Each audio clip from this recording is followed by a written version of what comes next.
After 1 month in quarantine and still in search of toilet paper, these two homebound chefs are coming together to meet for the first time tonight on the world premiere of Apocalypse Bites, a friendly cooking competition for the end of the world.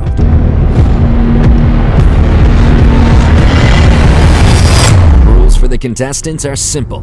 Number 1, stay home. Number 2, get on our Monument Zoom call to meet your opponent. Number 3, find a common item in your kitchen. Number 4, cook up a dish worthy of the apocalypse. Number 5, bite and smile, so people believe what you made actually tastes good.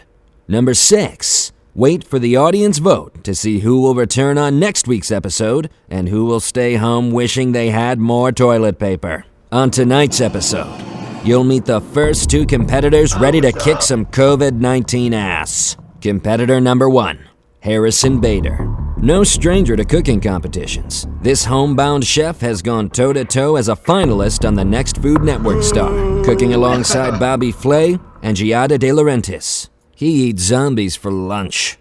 Competitor number 2, Christopher Sheffy, or Chef, a personality and creator of Chef's Kitchen. An OC local, he's got his chef gear on, which definitely makes him look professional. He also eats zombies for lunch. Hey, Harrison, how you doing? I'm good. What's going on? Nice to virtually meet you. You doing okay up in LA? I'm doing okay. I'm looking forward to kicking your butt. Yeah, please do. If I'm not eating, I'm crying, right? So, I mean, Hey, there's no losers, there's only winners. if there's a good plate of food in front of you, yeah, you're a winner. That's I agree. right. That's right. Okay, so what do you have in your kitchen? It's kind of like, what did you hoard before the hoarding started? Egg. All my meat is cooked. Very good. That's how you do that. That's how a man does that, by the way. Nothing's wrong. Well, I have, what kind of meat do you have? I've cooked salmon and I have cooked chicken. I've got Italian sausage and hamburger, and that's about it. I have pasta. I have some rice, but it's like that pre-made in the box. You know, grab 10 boxes during the quarantine rush. You know what I mean?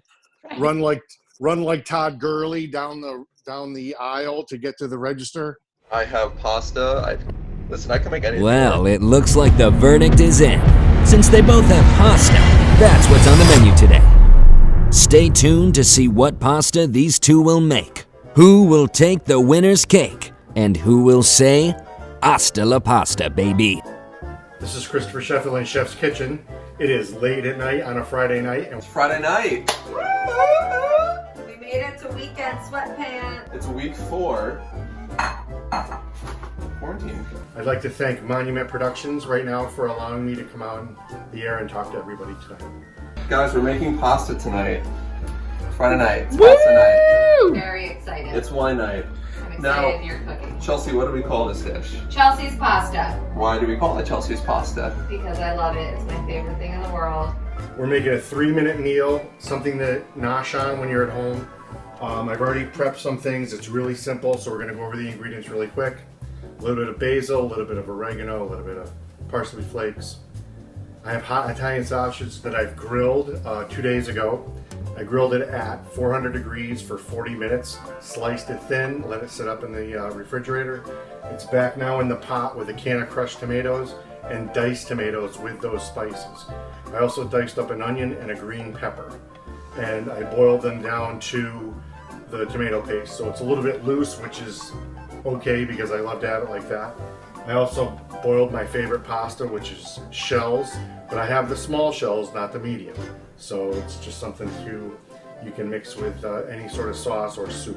Chelsea's pasta is essentially pasta with pesto and roasted shrimp and tomatoes, and everything else is kind of like fluff. Tonight we're gonna do onions. My fave. We're doing fennel. Haven't had. Excited to try. You're gonna like it. Very excited. And garlic. So the pasta's almost done, and I just want to show you how I do things a little bit differently than everybody else. So a leek raw, no one really eats the leeks raw. It tastes like black licorice, but when it's cooked, it kind of resembles like a caramelized onion. It's very sweet. It can get jammy, and it pairs really well with seafood, which roasted shrimp is going to be going in this dish. So Yum. I figured why not add it tonight? I'm doing something a little something special, and I want to beat Chris, who's also cooking another pasta dish, and I know he's not using fennel. And I just want to show you how I do things a little bit differently than everybody else, or something I learned from Antonio Panetti. So I'm draining the pasta now, turning off the burners, of course, letting the pasta drain out. Well, what he's using, I'm guessing not fennel. So, we have all of our vegetables in here with some olive oil that I already put inside the pan. I'm just gonna season it with a pinch of freshly ground black pepper, some salt, and now this is a mixture of onion powder and garlic powder. Fun fact, I don't know if you wanna learn a fun fact? I love fun facts. You do. If you don't have actual onion or actual garlic, just substitute onion and garlic. It's gonna give you the same flavor profile. And sometimes I don't have either one, and yeah, I just maybe like do a little extra nod of the one that I don't have. So within that as well, okay, so I have all my vegetables, all my seasonings. Now I'm gonna take a lemon wedge. We're gonna squeeze another quarter of lemon on top of my vegetables. So a quarter of lemon on the veggies. So And where does the other quarter go? at the end of the dish. Oh, Yeah. save it for a surprise. When life gives you lemons, you put a quarter of it on this. Thank you. Then I take my bowl that I'm eating out of, and on the bottom of the bowl I'm taking grated Parmesan cheese. I put that on the bottom. I dump in my pasta, which has been freshly drained. I'm gonna go with a half bowl right now. A little bit more Parmesan cheese on top. Back up to the sauce, which is boiling hot. So I've got onions, green peppers, the seasoning, the hot Italian sausage, and I think I threw in an old meatball. We're gonna roast our vegetables in a 425-degree oven that I have had preheated for about 3 hours. Why? Because my roommate took a little too long to buy the groceries. Vegetables in here for about 10 to 15 minutes. Give them a mix, and then I'm gonna add my frozen shrimp, and we'll get to that when I put this in the oven. I threw in an old meatball that I found in the freezer, which I steamed in my, that I heated up in my air fryer, which I got from my lovely girlfriend from Christmas. Putting a little bit more cheese on top. Mixing it top to bottom. Coming up with the shells and the sauce and the cheese and hot Italian sausage and the diced peppers. So we have our pasta that is already been cooked. We want our pasta al dente. Fun fact, al dente in Italian means to the tooth, because you want your pasta to have a slight bite back. So let's taste it. Perfect. You always want to save a cup of your starchy pasta water before you drain it, no matter what sauce you make. You might hear people say it doesn't matter if you have marinara. Lean on caution when you're doing this tip. Save a mug of your salty, starchy pasta water. If you really follow me and are a fan or getting to know me, the reason I got eliminated on Food Network Star was because I didn't do this. And it is something so easy and simple that You'll never forget it. I literally, thank you Chelsea, I will never forget this tip ever again. Every time I make pasta, I save this water. Guys, before we drain our pasta, what do we do? Save your pasta water Yay! in a mug. Or fucking measuring cup.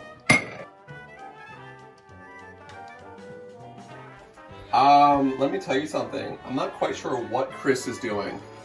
But what I do know is that I am very confident in my pasta making skills and all my experiences in the food world. That Chris is a blip, and that is giving him a lot. Weird cutaway. My shrimp have been marinating for about an hour and a half in pesto. And we're gonna roast those bad boys in a 425-degree oven. Shrimp cooks really quickly, so I'm gonna throw this in the oven It's probably gonna cook total for about 18 minutes, so at about 7 to 9 minutes, I'm gonna go in there, check on them, give them a little I'm going. boop. So I'm gonna go check my shrimp about midway through the cooking process, about 8 to 9 minutes. This is to beat Harrison.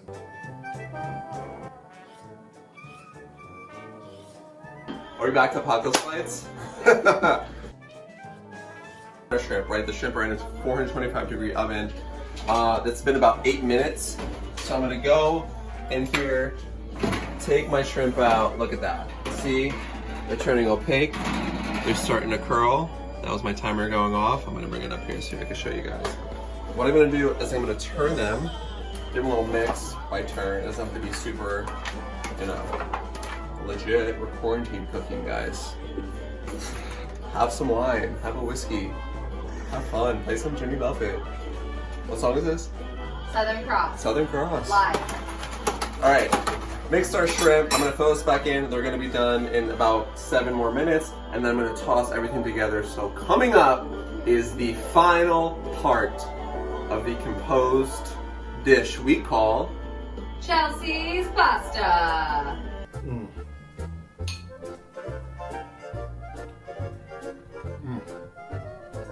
It's got the right amount of cheese to melt in and blend everything in. It is absolutely delicious as I talk with my mouth full. Stay safe, stay healthy, don't hoard. This is Christopher Sheffield in Chef's Kitchen. Stay hungry. We haven't finished this here, guys. Our pesto, our pasta, our vegetables, our shrimp, our pesto with our tomato sauce, all combined in that wonderful marriage of salt, fat, acid, and heat. That is what you're looking for when you're creating any good dish. And if I could leave you with anything today from this program, aside from Chris, who Lord knows what he's making, I hope it's as good as mine. We don't know. I know mine is good.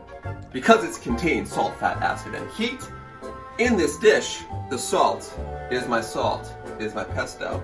The fat is my pesto because it has dairy, it has some pine nuts. The heat, I add some crushed red chili flake. The acid, my lemon juice. Now you take a bite and you're gonna get this flavor profile called umami. Bombs explode! Okay. And that's a composition of any good dish. You want to have all those components. So you leave the customer, family member, date, guest, friend, yourself, being like, I want another bite. I want another bite. I want another bite. I'm gonna pour this out into my preheated dish. Okay, so everything stays super hot. I'm a big kind of believer in when you're serving food, it should be hot. It's like kind of how the way you want it served. If you're serving obviously like a cold platter, they're not gonna use this. Whatever, serve it cold. Regardless, my preheated dish. Okay, it's gonna keep everything hot, keep everything fresh. I'm gonna pour my. Are we getting all that? Wow, that's really pretty. Also, the sound. Chelsea, you hear the sound? It's not my favorite, but I like it pasta-wise. Oh. Follow me to the table. Rabba-dabba-dabba-dabba-doo. So we have our finished dish, our finished pasta dish, right? Our shells with our pesto, pomodoro sauce, our roasted tomatoes, and our vegetables, our fennel. That is going to be so complimentary. Is that a word, complimentary? Complimentary. Complimentary. Yes. Dame Judi Dench. Complimentary to seafood. We have obviously our crusty rustic bread, whatever bread you have on hand. Obviously serve your butter, and of course, some vino. I thank you guys so much for tuning into this episode of Apocalypse Bites. I'm so honored and happy to be a part of such a special project with Monument Productions. This is something that's affecting all of us. You know, we're all home, we're all stuck, we're all out of our normal routines. So anything that can kind of take your mind off of what's going on. I mean, I can't stress enough, get in the kitchen, cook, look up a recipe, make this recipe. I'd be happy to, you know, cook with you one day. So, you know, copy and paste and click the link below, subscribe, swipe up, whatever you need to do, anything helps. All the donations will go to help all of our essential workers, everybody out on the front lines right now. really doing their part to take care of what's going on. So we appreciate you, we love you, and stay safe, guys. Cheers. It's all up to you, audience. Be sure to comment or vote on your favorite dish or competitor to keep them in the next round. Click below or send us an email. Will it be number 1 or number 2? Who do you believe actually made something that tastes good? Whose bite cuts deeper?